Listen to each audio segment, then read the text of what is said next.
Welcome back to another episode in the area of depression, body and somatic check ins, listening to my body.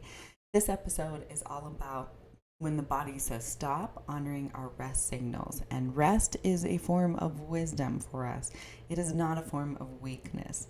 I know there are some people out there that feel that we need to high produce a lot of the time. And if we're not producing, then that just means that we're being lazy, right? But that's not really true. That's just how we view life. There could be some people that have a more extreme case of ADHD, and it's really hard to sit still and not be on the go constantly, and you really have to work on pulling that back. But our bodies will tell us when enough is enough and done too much. So let us know when it's time to rest, whether we want to or we don't.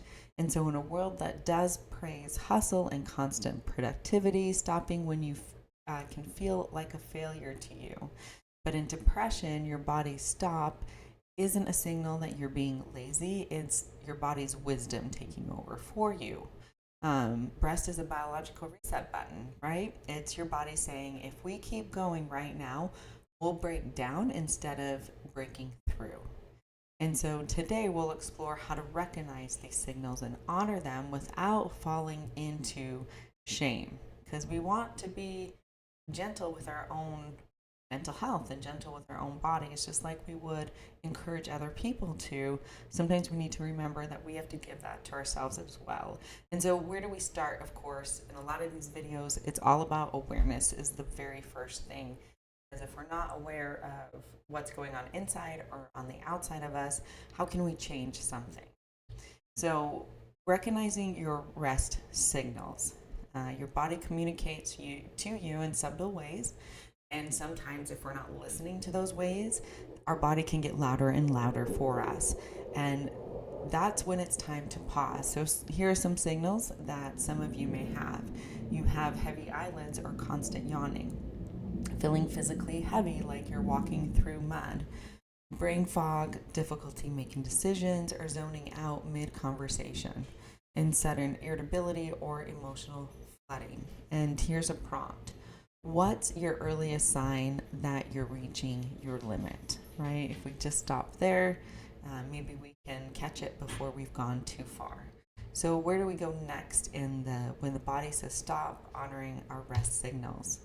Well, it's knowing the difference between what is helpful when it comes to rest and what is avoidance when it comes to rest. So helpful rest, it's intentionally taking a break to restore energy, such as lying down for 20 minutes, meditating, or having some quiet tea time. Avoidance rest is numbing out to avoid discomfort. So, like endless scrolling on our phones or sleeping all day without feeling any more refreshed afterward. And the key is intention, right? So, ask yourself, am I resting to recover or am I resting to escape? And of course, if we're resting to escape, we probably might need to get some extra help to understand why we're doing this. So let's reframe this. Rest is not the enemy, it's how I choose to rest that really does matter.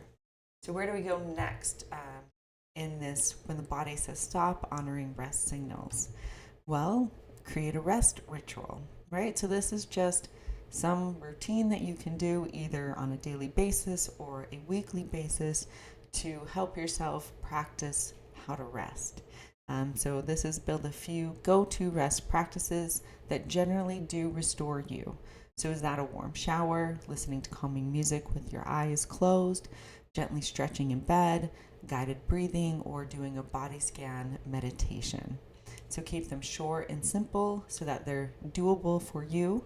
And over time, your brain begins to associate these rituals with safety and renewal.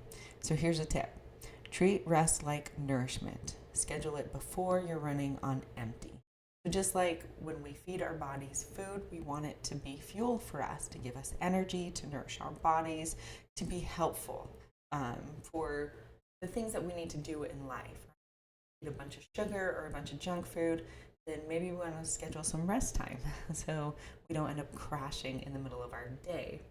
So just like with understanding rest, we do the same thing. We need to honor our bodies and give ourselves the rest that we need to nourish ourselves so that we can continue and do what we want to do before our body makes us stop on when we don't want to and take the rest maybe longer than we wanted to take in the first place.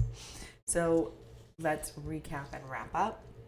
In a culture that tells you to keep going no matter what, choosing to rest is a radical act of self preservation. And by listening to your body's stop signals, you're not giving up, you're making sure you have enough to give when it really matters.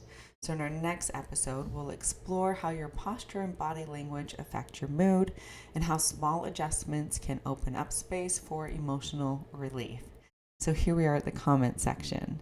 Comment anything on the video, any part of depression in your life, about any other heavier emotion that you may have, or really anything that you may need help with. And if you're having a hard time thinking of what to comment, here's a question for you.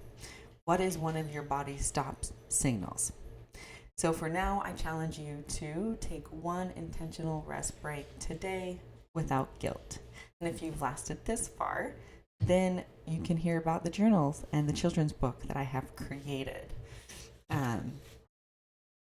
So these are really meant to go hand in hand with these videos to help us build positive, healthy behaviors, decrease any behaviors. So you have an anxiety journal, you have a self-love, discovery, and discipline journal, and you have a beach journal. A children's book that talks about bravery, courage, and spark that's inside everybody. It's at the end for the ones to fill out too, where they can understand where their own bravery comes from and their own courage and their own spark. So this is to lay the foundation to hopefully them to understand that they have what they need inside of them when times do get hard. So if this video resonated with you today at all, take a breath before you go. Let what you heard settle in, and you're not alone on this journey, and you never have to do it all at once. If you're feeling like it, give this video a like so more people can find it. Subscribe for new content every week, and tiny steps, real talk, and honest healing. And thank you once again for listening.